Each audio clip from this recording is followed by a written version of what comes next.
Matapos hagupitin ni Bagyong Pablo ang probinsya ng Compostela Valley, nananawagan ngayon si Governor Arturo Uy na dapat ay magpatuloy pa rin ang buhay upang muling makabawan ng probinsya sa naturang trahedya. Para sa detalye, narito ang ulat ni Vicky de Guzman ng PTV Davao. 2 linggo matapos sumagupit ang Bagyong Pablo, nagkaroon ng isang rebuilding campaign para sa Compostela Valley na pinangunahan ni Governor Arturo Uy. Ito ay para palakasin pa ang puwersa ng mga naninirahan sa Compostela Valley at upang muling bumangon at magtulungan sa isa't isa. Sa isinagawa na launching ito kahapon, inihayag naman ni Governor Uy ang updates ukol sa bilang ng at kabuuang halaga ng napinsala ng bagyo sa agrikultura, livestock at infrastruktura sa Compostela Valley Province. As of today, 588 missing for the 4 injured, 1,001 houses totally damaged, 31,261, partially damaged, 51,581. Damage to agriculture, almost 9 billion pesos.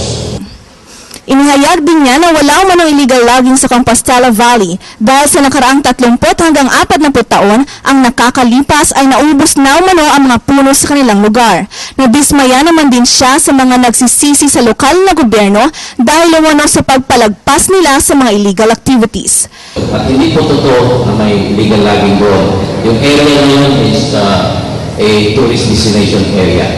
At wala pong legal logging dito dahil ubos na po yung kahoy natin 40 years ago. Samantala, buo naman ang kanyang pasasalamat sa lahat ng tumulong at nagpapatuloy na umaakabay sa kanila sa kanilang pagbangon. Dumating naman si Secretary Proceso Alcala ng Department of Agriculture upang kausapin si Governor Arturo Uy at upang dumalo sa dialogue and consultation with farmer leaders sa Compostela Valley.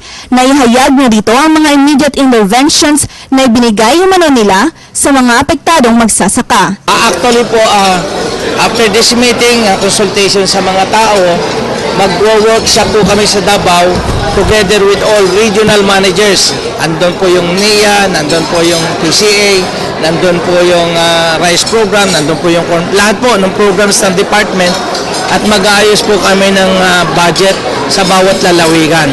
Sabi naman ng Vice President for External Affairs ng Federation of Compostela Banana Growers Association and Cooperatives na si Arturo B. Manigo Jr., marami pa umano silang pangangailangan lalo pagsisimula muli. Yun nga, masakit ang nangyari, but it's an eye-opener to all of us because we've been in the industry for 4 decades already.